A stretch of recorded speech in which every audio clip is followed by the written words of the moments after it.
Assalamualaikum warahmatullahi wabarakatuh. Salam sejahtera bagi kita semua. Semoga kita selalu diberikan kesehatan untuk menjalankan aktivitas-aktivitas yang akan kita lakukan. Oke, pada pertemuan ke-11 ini dalam mata kuliah botani saya akan melanjutkan materi tentang morfologi akar tumbuhan. Setelah kemarin kita belajar tentang morfologi daun, batang, kemudian kita juga sempat belajar tentang fotosintesis. Pada pertemuan kali ini saya akan membahas tentang morfologi bagian dari tumbuhan selanjutnya, yaitu akar tumbuhan. Jadi akar tumbuhan ini merupakan bagian yang tumbuh di dalam tanah. Kemudian berdasarkan morfologinya, akar tumbuhan ini nanti dibedakan lagi menjadi dua, yaitu akar tunggang dan akar serabut. Jadi pengertian dari akar, yang pertama, akar adalah bagian tanaman yang berfungsi untuk menyangga tanaman agar tetap tegak. Supaya tidak mudah jatuh, maka tanaman membutuhkan bagian akar. Kemudian ketika tanaman masih muda, kemudian tanaman-tanaman yang diperbanyak dengan cara vegetatif, pada saat awal pertumbuhannya, itu perlu diberikan ajir atau penyangga agar tanaman ini tidak mudah jatuh. Karena akarnya baru melakukan proses pertumbuhan, jadi belum kuat seperti itu. Makanya akar ini fungsinya adalah untuk menyangga agar tanaman tegak, kemudian umumnya tumbuh di dalam tanah. Jadi sebagian besar ini akar tumbuh di dalam tanah, tapi tidak menutup kemungkinan ada juga akar-akar yang tumbuh di atas permukaan tanah. Nanti akan kita bahas satu persatu. Kemudian akar terdiri dari pangkal akar, batang akar, cabang akar, rambut akar, dan ujung akar. Nah, ini untuk lebih jelasnya bisa kita lihat di gambar yang ada di sebelah kanan. Jadi pangkal akar itu daerah di mana berbatasan dengan pangkal batang. Jadi daerah akar yang paling atas adalah pangkal akar. Kemudian ada batang akar, ada percabangan di akar, kemudian ada rambut-rambut akar. Rambut-rambut akar ini fungsinya adalah untuk menyerap unsur hara dan air. Jadi proses penyerapan unsur hara dan air ini sebagian besar terjadi di bagian rambut akar ini. Walaupun dia bentuknya lebih kecil, tapi dia memiliki fungsi yang sangat penting bagi tanaman. Kemudian ada ujung akar. Biasanya di bagian ujung akar ini terdapat tudung akar. Jadi tudung akar ini fungsinya adalah untuk melindungi bagian meristem. Jadi jaringan meristem ini tepat berada di belakang tudung akar. Karena proses pertumbuhan akar ini selalu berlangsung, maka pada saat proses penetrasi ke dalam tanah, bagian meristem ini harus dilindungi, dan yang melindunginya ini adalah tudung akar. Nanti kita akan bahas juga. Kita masuk ke sifat-sifat akar. Yang pertama merupakan bagian tumbuhan yang biasanya terdapat di dalam tanah dengan arah tumbuh ke pusat bumi atau menuju ke arah air, meninggalkan udara dan cahaya. Jadi berbeda dengan bagian batang tanaman. Bagian batang tanaman ini atau pucuk dari tanaman ini akan selalu mengarah tumbuh ke atas dan mencari cahaya matahari. Tapi berbeda dengan bagian akar.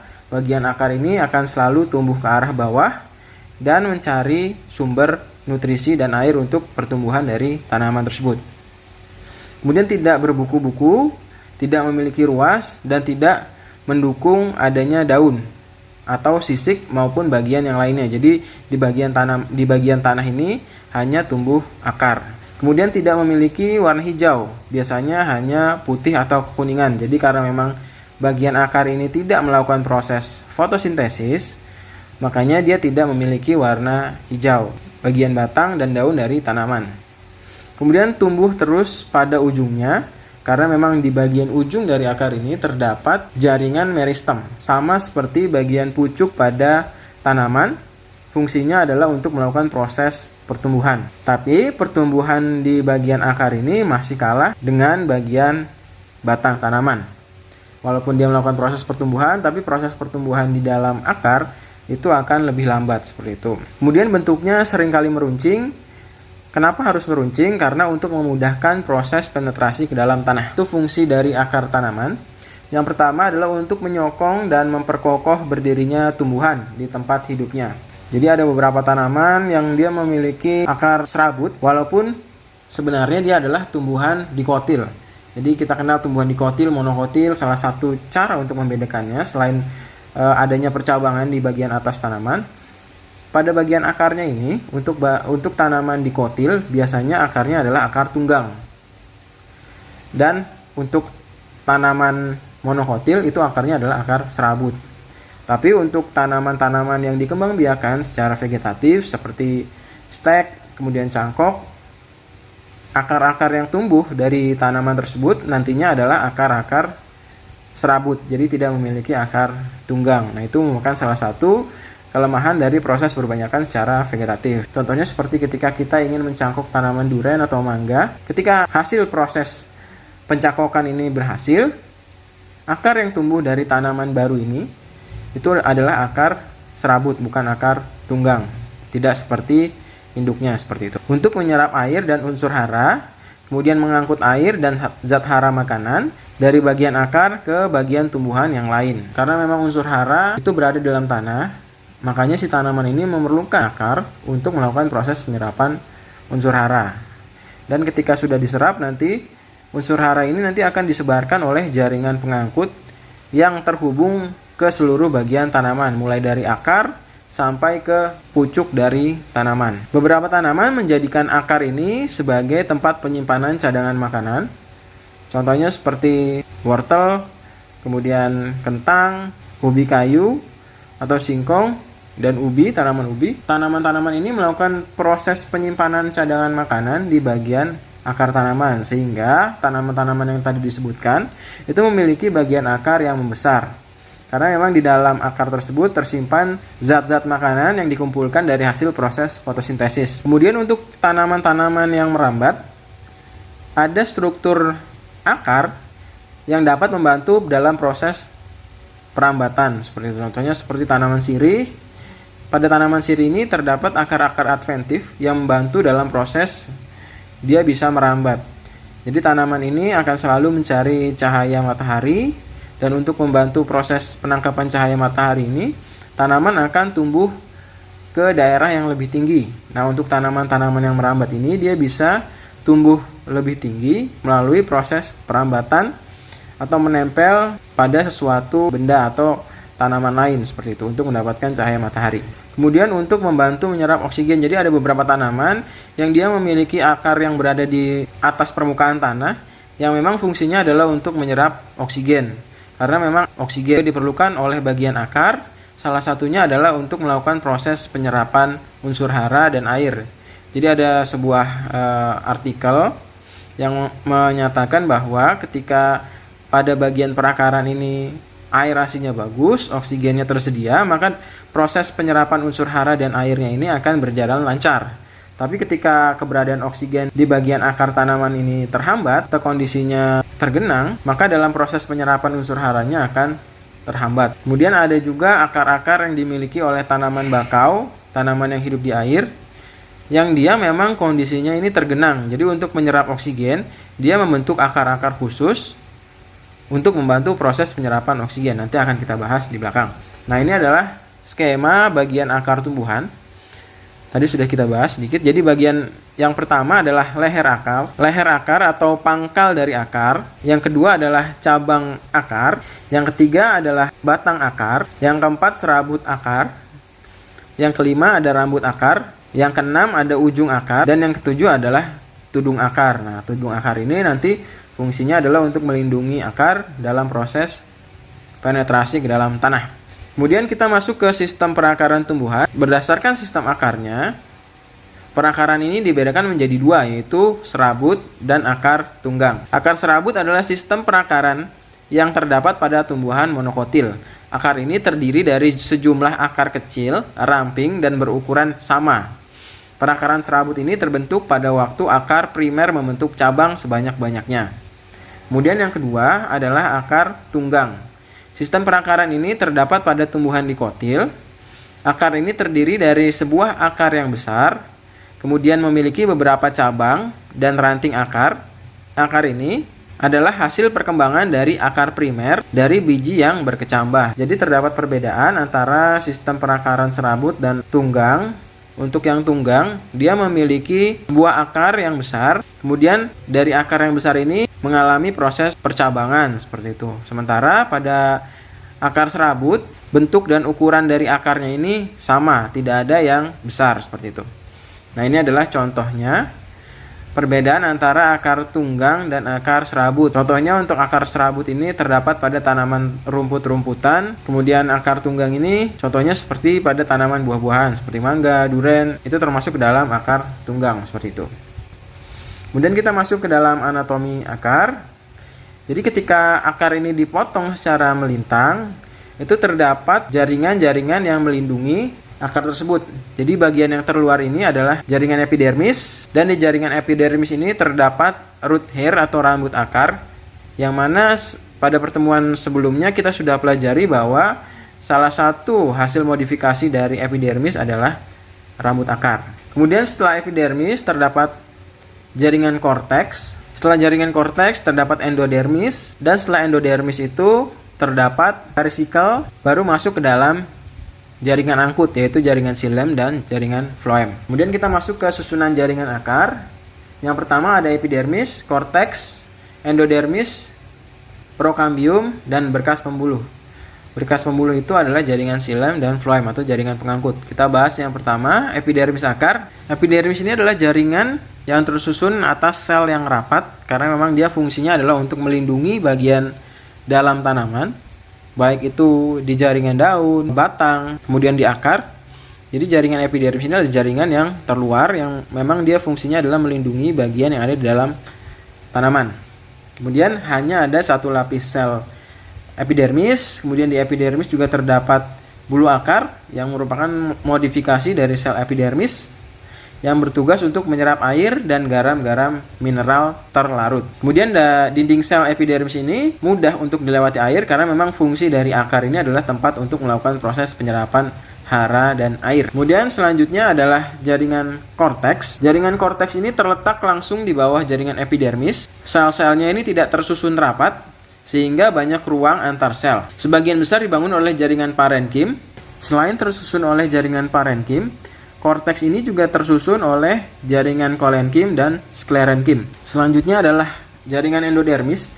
Endodermis merupakan lapisan pemisah antara korteks dan silinder pusat atau stele yang tersusun atas lapis sel. Sel-sel yang dewasa pada endodermis dapat mengalami penebalan dari zat gabus. Pada daerah tertentu terdapat sel endodermis yang tidak mengalami penebalan, yang disebut dengan sel penerus, sehingga air dan zat terlarut di dalamnya dapat menembus sel ini. Jadi karena memang fungsi dari akar ini adalah untuk melakukan proses penyerapan air dan hara, ada sel-sel di dalam akar ini yang berfungsi untuk melakukan proses penyerapan air dan hara tersebut. Salah satunya adalah keberadaan sel penerus pada jaringan endodermis. Selanjutnya adalah prokambium atau perisikal, merupakan lapisan terluar dari stele yang hanya terdiri dari selapis sel saja. Kemudian prokambium ini berfungsi untuk membentuk cabang-cabang akar. Jadi ketika akar melakukan proses percabangan, bagian prokambium ini adalah bagian yang membelah. Akar cabang ini terbentuk dari pertumbuhan perisikal atau prokambium ke arah luar. Selanjutnya adalah berkas pembuluh. Berkas pembuluh angkut ini terdiri dari dua jaringan, yaitu jaringan xilem dan jaringan floem.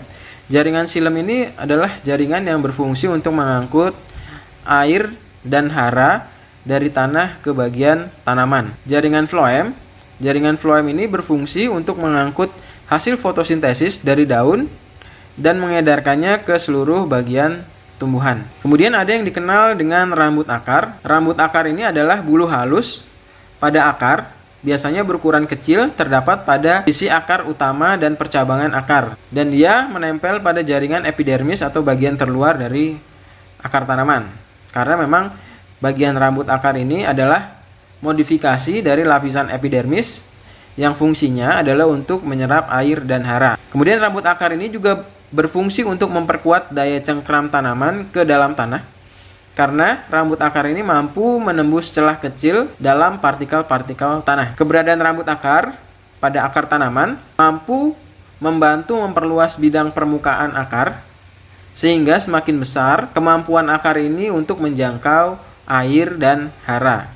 Jadi dengan adanya rambut akar, tanaman akan mendapatkan unsur hara dan air yang lebih banyak. Nah, ini adalah gambaran dari rambut akar. Kita bisa lihat rambut akar ini menempel pada bagian epidermis dari bagian akar. Kemudian selanjutnya adalah tudung akar. Tudung akar atau kaliptra adalah bagian akar yang terletak di bagian ujung yang tersusun atas sel parenkim. Jadi penyusun dari tudung akar ini adalah sel parenkim. Tudung akar ini berfungsi untuk melindungi akar saat melakukan penetrasi ke dalam tanah karena partikel tanah ini keras. Untuk melindungi bagian meristem, jadi tepat di belakang tudung akar ini adalah jaringan meristem yang fungsinya adalah untuk melakukan proses pertumbuhan. Nah, ketika melakukan penetrasi ke dalam tanah, untuk melindungi bagian meristem ini dilindungi oleh bagian tudung akar. Kemudian tudung akar ini juga mampu mengeluarkan lendir yang berfungsi untuk pelumas agar si akar ini lebih mudah melakukan proses penetrasi ke dalam tanah. Kemudian dari beberapa literatur, lendir-lendir yang dikeluarkan oleh tudung akar ini itu juga bisa mempengaruhi komunitas mikroba yang ada di dalam tanah. Jadi beberapa mikroba ini bisa memanfaatkan lendir ini sebagai nutrisi untuk melakukan proses pertumbuhan perkembangbiakan di sekitar akar tanaman. Sehingga ada yang namanya mikroba rhizosfer. Itu mikroba yang hidup di daerah perakaran dalam tanah. Mikroba ini ada yang bisa bersifat menguntungkan bagi tanaman dan ada juga yang bisa bersifat merugikan bagi tanaman. Kemudian kita masuk ke perbedaan antara akar tanaman monokotil dan dikotil. Yang pertama, jenis akar monokotil itu serabut, kemudian dikotil itu tunggang. Batas ujung akar dengan kaliptranya jelas, sementara tanaman dikotil tidak jelas. Rhizicle terdiri dari beberapa lapis sel yang berdinding tebal, tapi pada tanaman dikotil terdiri dari satu lapis sel yang berdinding tebal. Kemudian hanya membentuk cabang akar pada tanaman monokotil dan pada tanaman dikotil membentuk cabang-cabang akar meristem sekunder, contohnya seperti Cambium dan Cambium gabus. Untuk jaringan xilem dan phloem pada tanaman monokotil letaknya berselang-seling, tapi pada tanaman dikotil pada akar sekundernya bersifat kolateral, yaitu xilem di dalam dan phloem ada di luar seperti itu. Kemudian bagian empelurnya luas pada pusat akar, kemudian pada tanaman dikotil empelurnya sempit, tidak memiliki empelur pada pusat akar. Pada tanaman monokotil, kambiumnya ini tidak ada, dan pada tanaman dikotil tampak seperti meristem sekunder. Nah, kita bisa lihat di sini ada gambar yang menjelaskan perbedaan antara akar dikotil dan akar monokotil. Mulai dari letak xilem dan phloemnya yang berselang-seling, tapi pada tanaman dikotil letak xilem dan phloemnya ini bersifat kolateral, yaitu xilem-nya ini berada di dalam dan phloem-nya berada di luar. Bisa kita lihat di gambar. Oke, kita lanjut masuk ke akar adventif. Jadi selain akar ini tumbuh di bagian bawah tanah, jadi ada akar-akar yang tumbuh di bagian permukaan tanah. Nah, akar-akar yang tumbuh di permukaan tanah ini itu disebut dengan akar adventif. Pengertian akar adventif adalah akar yang tumbuh di bagian atas permukaan tanah. Kemudian akar ini memiliki beberapa fungsi. Jadi akar adventif ada beberapa fungsinya, diantaranya adalah untuk menyerap mineral dan air. Kemudian sarana untuk melakukan proses perbanyakan diri. Kemudian sebagai pilar untuk memperkokoh tanaman. Kita bahas yang pertama, menyerap air dan mineral.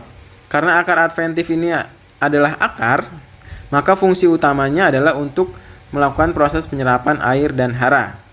Pada dasarnya, pembentukan mereka adalah mekanisme untuk melakukan proses bertahan hidup. Maka tugas utama mereka adalah untuk melengkapi akar utama ketika fungsinya terganggu karena serangan penyakit, kerusakan. Selain menyerap air dan hara, akar adventif ini juga bisa menghisap nutrisi dan kelembaban dari tanah. Jadi sebenarnya akar ini akan selalu muncul ketika tanaman ini bersentuhan dengan tanah. Jadi ketika kita melakukan proses penanaman tanaman semusim, contoh seperti tomat, kemudian ada yang disebut dengan proses pembumbunan. Jadi proses pembumbunan ini adalah melakukan penimbunan tanah ke sekitar batang tanaman yang fungsinya adalah untuk memperkokoh tanaman. Ketika kita melakukan proses pembumbunan, biasanya di bagian pangkal batang itu sering muncul akar-akar baru. Nah, akar-akar baru ini muncul karena adanya interaksi dengan tanah. Nah, akar-akar ini disebut dengan akar adventif. Nah, karena akar-akar ini berada di luar permukaan tanah, makanya kita melakukan proses pembumbunan, yaitu proses memberikan tanah di sekitar batang tersebut sehingga akar ini tertutupi oleh tanah. Kemudian sarana perbanyakan diri. Akar adventif ini sangat penting untuk penyebaran spesies, contohnya untuk tanaman bakau. Jadi tanaman bakau ini bisa menyebar, bisa diperbanyak, salah satunya dengan akar adventifnya seperti itu. Kemudian akar adventif juga dijadikan sebagai patokan untuk tanaman-tanaman yang dikembangbiakan dengan cara vegetatif, contohnya seperti cangkok. Keberadaan akar adventif ini menandakan bahwa proses pencakokan ini berhasil. Kemudian sebagai pilar atau untuk memperkokoh tanaman. Pada pohon-pohon yang besar, seperti pohon beringin, akar adventif ini menjadi pilar untuk memberikan dukungan struktural pada pohon, sehingga lebih kuat untuk menopang tanaman tersebut. Jadi kalau kita semisal melihat tanaman-tanaman yang memiliki akarnya ini besar, yang berada di atas permukaan tanah, nah ini adalah untuk memperkokoh tanaman tersebut agar tidak mudah rebah, seperti itu. Kemudian kita masuk ke jenis-jenis akar adventif. Yang pertama ada akar gantung. Akar gantung ini adalah jenis akar yang tumbuhnya mulai dari bagian atas batang serta tumbuh menuju ke arah tanah. Posisi akar gantung ini terlihat menggantung di udara. Kemudian akar gantung ini memiliki fungsi untuk menyerap uap air serta gas yang ada di udara. Namun jika akar gantung ini telah mencapai tanah, maka akar gantung ini akan masuk ke dalam tanah dan fungsinya adalah untuk menyerap air dan hara. Salah satu contoh tanaman yang memiliki akar gantung adalah pohon beringin. Kemudian akar nafas. Akar nafas ini adalah akar yang tumbuh keluar dari batang pada bagian bawah. Akar nafas ini biasanya sebagian muncul di suatu permukaan tanah dan juga sebagian lagi ini berada di dalam permukaan tanah. Akar ini tumbuh ke arah atas untuk menuju permukaan tanah. Akar nafas ini memiliki banyak celah, tempat untuk masuknya udara. Karena memang fungsi dari akar ini adalah untuk melakukan pernafasan untuk menyerap gas-gas yang dibutuhkan tanaman. Contohnya adalah akar nafas yang dimiliki tanaman bakau. Salah satunya adalah tanaman Avicennia. Dia memiliki akar-akar yang tumbuhnya itu dari bagian bawah tanah ke permukaan tanah, seperti itu, ke atas permukaan tanah. Kemudian yang terakhir adalah akar pelekat. Akar pelekat ini adalah akar yang tumbuhnya di sepanjang batang. Akar pelekat ini ada pada tumbuhan yang memang dia tumbuh secara memanjat. Akar pelekat ini memiliki fungsi untuk melekatkan batang pada rambatannya, baik itu tanaman, kemudian tembok atau benda lainnya. Tanaman ini melakukan proses perambatan ini untuk mendapatkan cahaya matahari untuk melakukan proses fotosintesis. Salah satu tanaman yang memiliki akar pelekat adalah tanaman sirih. Nah, ini adalah beberapa contoh dari akar. Yang pertama ada akar papan. Kalau kita sering lihat tanaman-tanaman besar, tanaman-tanaman yang umurnya itu sudah tua, sudah ratusan tahun, biasanya memiliki akar papan ini untuk memperkokoh pertumbuhan dari tanaman. Kemudian ada yang dikenal juga dengan akar hisap. Jadi akar hisap ini salah satunya dimiliki oleh benalu yang fungsinya adalah untuk menyerap nutrisi dari sel atau dari tanaman inangnya. Jadi akar yang dimiliki tanaman benalu ini bisa masuk ke dalam jaringan tanaman dan mengambil nutrisi dari tanaman tersebut. Kemudian ada akar panjat. Akar ini tadi berfungsi untuk membantu tanaman merambat untuk mendapatkan cahaya matahari. Salah satunya adalah akar tanaman sirih. Oke, untuk perkuliahan kali ini saya cukupkan sekian. Semoga bisa memberikan manfaat bagi kita semua. Saya akhiri. Wassalamualaikum warahmatullahi wabarakatuh.